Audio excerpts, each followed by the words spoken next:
Hey guys, welcome back to the channel. It's me, Самирой, and today we are having a guest. Ребятчики, всех приветствую на нашем канале. Меня зовут Самирой, и сегодня я не одна. Сегодня с нами Тейлор.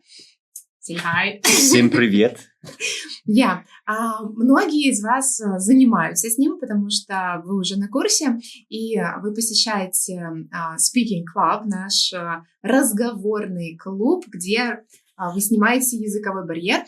И сегодня я хочу познакомить вас немножечко поближе с Тейлором. Будем задавать ему вопросы. Есть список вопросов от меня и список вопросов от тех, кто учится у нас на курсе. В общем-то, у Тейлора очень интересная история. Давайте просвещу вас. So, Taylor, could you please tell the students where were you born?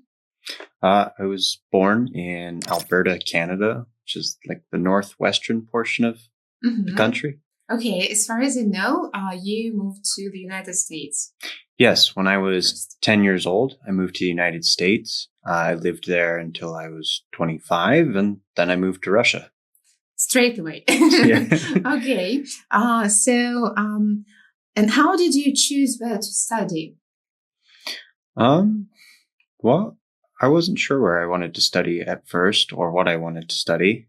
And then when I started thinking about coming to Russia, I realized agriculture was the direction I wanted to study. I ended up doing that. And then it's part of the reason I ended up coming here. So it wasn't connected with teaching at first? No, actually, it wasn't connected with teaching at all. It was something that sort of happened along the way, a happy little accident. And, ended up taking some additional courses to learn to work with the students, and I've had a lot of fun with it ever since. Okay. Before we talk about English and teaching it, let's talk about just your way of studying. Where did you study at the United States? The United States, I studied at the University of New Hampshire for university. Then I also studied at a welding school in Oklahoma to learn material joining. So you moved around the place. Yeah, I've lived in, let me think about it. I think 19 of the states. Oh, wow. Yeah. That's a lot. Yeah, so I've moved around quite a bit. Okay. Could you tell just maybe a few words about the educational system of the USA? Yeah. In some ways it's similar, right? We have exams the same way as you do here in Russia to enter the university. A little bit different though. And the biggest difference I've noticed is the grading system. We do, a percentage grade, 1 to 100, and then we translate that into a letter. A, B. Yeah, A, B, C, D. F, we skip E. And that's really the major difference, I would say. Other than that, I think the content is the exact same. I can't really say. Yeah, I can't say there's much of a difference. Because as far as I know, people say that it's quite different. Like the material itself, the content, and there's the way. One thing I noticed in regards to the content is that Russian students are usually much further in math than American students. We usually start like very basic analysis, calculus, derivatives, and integrals in university, most students. Okay. Whereas when I speak to a Russian student, there are plenty of 9th, 8th, and even some 7th graders that fully understand these concepts already. Yeah. Well, I bet that Školkovо helps a lot of students to improve their knowledge in maths and physics. Okay. So, would you like to tell your story, how you got into Russia? Or why did you decide to go here? So the big reason I came here was to get into the agricultural industry. I wanted to come here to study veterinary medicine and to stay here, to live here and make a life for myself that I didn't see possible in the United States. And I guess I'm doing that. Yeah, you're doing a great job, actually. But still, I just can't get the idea. Did you decide to go straight to Russia, or maybe you had some choice? Like you were wondering if you can go to, I don't know, some other country? No, Africa? actually. Maybe. No, there weren't. You just picked it? Yeah, Russia's been, out of all the countries I've thought about going to, Russia's been on my radar, on the map for a while. When I was more interested in the engineering field or technical field, I thought maybe Japan. But the culture in the country, I don't like it so much, so I don't think it would be good for me. Okay.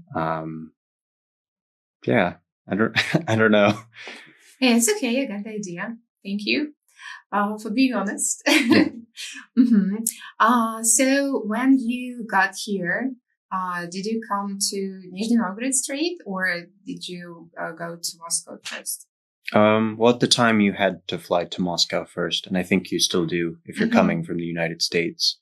But I meant, did you have to live there for some? No. I spent a total of 6 hours in Moscow when I first came to Russia. I never looked at the city, nothing. I had a talk with immigration, and then came straight to Nizhny, and Nizhny was my first city. Okay. Yeah. So do you like it here? I do, actually. Life here is pleasant, and I'm happy here. Can you name the advantages of living here? Because I know that a lot of Russian people, and especially students, they dream of flying away somewhere and live in another country. I think everyone dreams of that. The idea of running away from your problems makes it sound easier. Every place, country, city has its pluses and minuses. If you ask me, I think Nizhny's pluses. It has a great transportation system. The people here are wonderful. The schools are nice. There's anything you could want to learn, you can learn in Nizhny, with the exception of maybe one or two things. Then you have to leave. But I can't think of something I can't find in Nizhny. If you want anything, it's here. For me, it's comparable to Moscow without having to deal with the traffic jams, the ridiculous amount of people, and honestly, the overcrowding. Nizhny's big, but it's not too big. Without any hustle and bustle, right? Yeah. Okay. So how do you used to Russian, like Russian language, Russian people? Was it difficult for you? Or are the people almost the same? Or are they different? That's such a hard question, actually. I think the Russian people are pleasant, actually very welcoming. From everything I was told at first, or how to expect Russians to behave. There are lots of rumors. Yeah, I thought they would be cold maybe, or a little harsh to me being American. And no, I've had zero problems. When I first got to Moscow, of all the people that helped me, I'm like, oh, I don't know who to ask. I asked the police for help. And they're like, oh, you don't speak Russian. Go here. That's where your plane is. And it was great. When I first started shopping here or trying to find a home, people, as soon as they figured out he's not Russian, he doesn't speak Russian, they were very patient and helped me. And I've had no problems. Okay, well, dealing with some problems like this, did you meet people who speak English? Yeah, actually, a surprising amount. Yeah, even, the younger generation, I was a little surprised. One of the reasons I liked Nizhny was maybe there'd be less English speaking and I would be forced to learn Russian faster. That was my hope. But you'd be surprised there's even babushkas that speak English. If I go to rynek to buy products or whatever I want, prepared foods, they will speak English with me the best that they can, which is funny because nice. Yeah, I never try to use English with them. I always try to use Russian, and they just know that I'm not. Yeah. It's nice. Okay. So now let's move into teaching part, right? Okay. How did you decide to teach? To teach? Like I said, another country I thought about going to is Japan. They have a program there called JET, where once you finish university, you go teach in Japan schools for 4 years, and the intent is that you stay there. The problem with this is I didn't see a reason to stay afterwards. Like, the program seemed interesting, but I didn't want to live in Japan. And there wasn't really a similar, and there is not a similar program for Russia. But, well, I fortunately met I guess, what would you call them, an immigrant diaspora in Nizhny, of Americans, Canadians, some Europeans, plenty of Africans, South Americans here, Asians, like the whole world is hiding in Nizhny. And they've been very helpful. And I have another American here who's helped me get into the English teaching profession. Okay, but teaching is not your major, right? No. So how did you manage to learn about some teaching techniques? Well, I'm very thankful for the school, Dmitry Nitkin's School of English. They're in Yaroslav. And he reached out to me when he heard about me. And we started talking. I went to a few of his courses. I'm still taking some of his courses. They're designed for people who are already teachers. But by going to these courses, I'm able to connect with people that have 20, 30 years of teaching experience. And honestly, that's the best way to learn, is someone that has done it. You should learn from them. Yeah, they share their experience with you. Yeah. Okay. And I had some questions from children, Okay. students. They ask, what is the most difficult question that you get from a student? The most difficult question. The most difficult question. Maybe even it's not about teaching, like maybe about your own life or some views. Yeah. No, I don't. I'm trying to think of a difficult question. I'm a pretty open person when it comes to answering questions. There's nothing I'm really afraid to say. Not even. I bet a lot of students ask about your tattoos. Yeah, that can sometimes be a awkward and uncomfortable question to answer. Would you like to answer it now? Sure, we can. How many tattoos do you have? I have to think about that. Oh, you didn't count? No, my arms, most of my upper body is covered. I don't have any on my legs. So I don't really know how to count them, but 50% of the body. Okay. Do they mean anything? Probably they do. Yeah, they have meanings. I got each one at a different time for a different reason. They all have stories connected to them, some good, some bad. Haven't you regretted any of them? Yeah, if I could go back and stop myself, or if I could remove them without pain? Not really the pain. They're painful to get, so the pain idea doesn't really bother me. It's more the besplatny. It's very more expensive to remove them than to get them.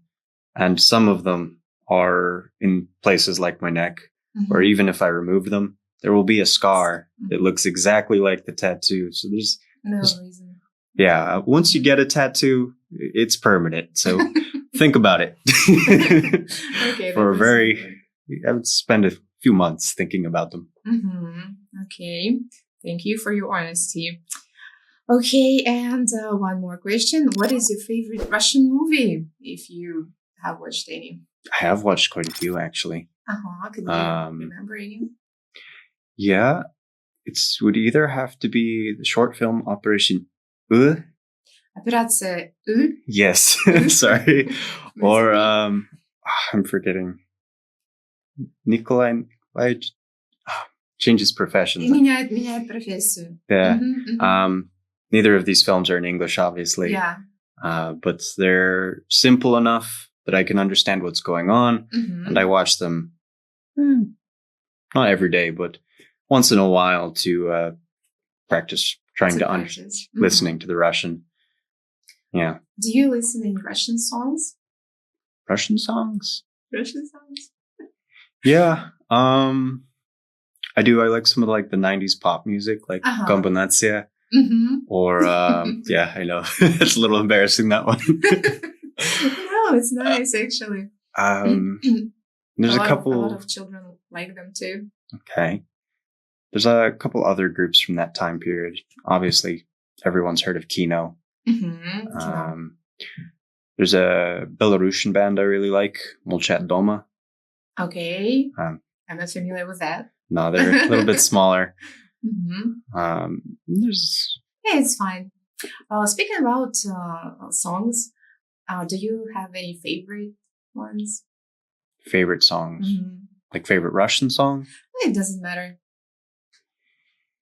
Or maybe just you have a favorite band? I have a favorite artist. Yeah, it'd be Johnny Cash. Okay. Yeah. What kind of music? Country, blues. Country. Yeah. Okay. We're from the North in America. That's what we listen to. Can you recommend any of his songs to our students? Could recommend a lot. Just one or two. I Walk the Line, A Ring of Fire. It's like two different songs, right? Yes. Either I Walk the Line or The Ring of Fire. Mm-hmm. Both are very good songs, I think, to get an introduction to Johnny Cash. Mm-hmm. Okay, guys, I hope you have written that. Right.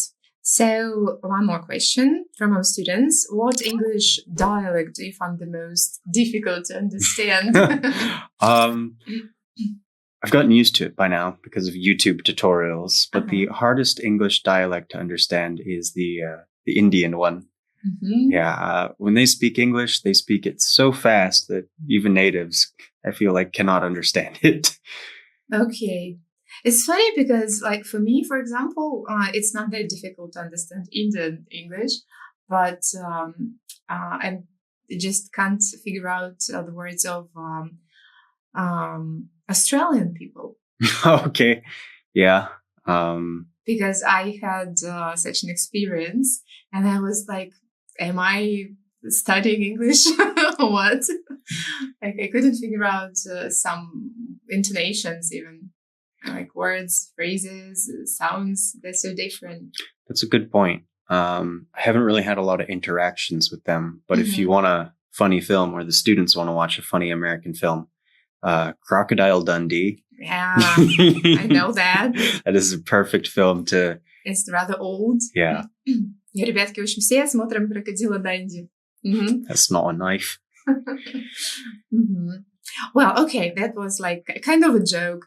But if we want to recommend our students to improve their just English skills of listening and maybe speaking skills, what films should they study or maybe just watch for fun? I think whatever they enjoy. Actually, it's always been my advice. Yeah. Because they ask me the names and I say, it doesn't work like this. Like if you really enjoy watching some series, you just need to watch them and just feel that you can understand what you like. Yeah, I would agree. It needs to be something that can watch more than once because you'll learn best, I think, or at least in my experience, watching the same thing over and over again until you learn the patterns and the words. Otherwise, if you keep changing series or films, you won't learn as quickly. That's right. One way you watch it for fun.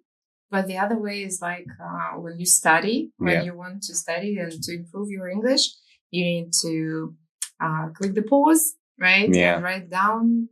Would you recommend to watch the movie with subtitles?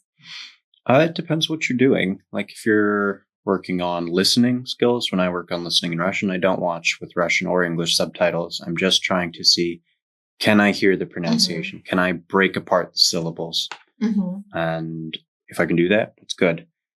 If I can't understand any of the words, then, like you said, it's watching with Russian subtitles. Which ones can I read? All right, stop. Try to get the main words that I don't know. Yeah, right. So it's up to you to decide, guys, what you want to do. Okay. And one more question. What are Russian words that are hard for you to pronounce? I've got the idea that you have babushka, right? Yeah. Except of the stress, babushka, but it's okay. We can understand you. I think that's the hardest part about pronouncing Russian words is not knowing where the stress is. As for particular words, I can't think of any particular words that are like, I'm stuck with them. I do get tripped up when ya is in the middle of a word. Like if it's at the end, it's fine. But for some reason, whenever that's in a middle or there's two of them together, I cannot, like my brain just stops. Okay. I know that, for example, яблоня, but in the beginning and in the end, it's okay for you. Яблоня. Яблоня. Nope.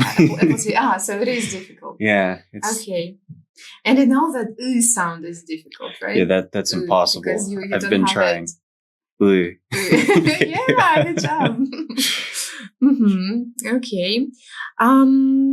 So I think we have only one question. What do you like about Russian culture? It's a hard to pick thing. There's a lot of things I like, actually. Can you name just few? How Russians celebrate. Celebrations. Yeah, celebrations in Russia are different. They're, well, I think it's corny to use the word wholesome, but they're wholesome. And I don't know, they have a feeling to them that I can't describe. Like celebrations in America seem soulless, to put it harshly. But when I celebrate anything here, there's so much soul to it, so much love. You know, like I can't really compare it. Just another feeling. Yeah. Okay. And I have a question from me personal. Do you sometimes feel homesick? Like your friends and your family is still in the USA? I mean, I miss my mom and my dad, obviously, and I have 4 siblings, so I do miss them, but I do my best to keep in touch with them every day, and they're their own people. As far as homesick for like my country or... No. No, not really, actually. The only times I ever think about going back is I get the same idea that I think the students have here that, oh, life would be easier there. Then I remind myself, I'm like, no, well, I've been there already. It's not easier. Okay, maybe it is going to be our main message for our students for today, right? Yeah. It's life's not easier anywhere. Yeah. And you need to think twice, right? Yes, definitely think twice before you jump. Okay, thank you so much. Of course, thank you for having me. Да, ребяточки, надеюсь, что вы все поняли, все было понятно. Если что, пишите свои вопросы ниже. Мы обязательно еще раз встретимся с Тейлором и пообщаемся еще. Он ответит на те вопросы, которые мы сегодня не осветили, если вам что-то еще будет интересно узнать. И, конечно же, приглашаю вас подписаться на наши каналы, потому что мы с Тейлором очень дружно работаем вместе и придумываем различные новые варианты контента образовательного для Школково. Поэтому теперь наши занятия и клуб будет еще интереснее. See you guys! Пока-пока!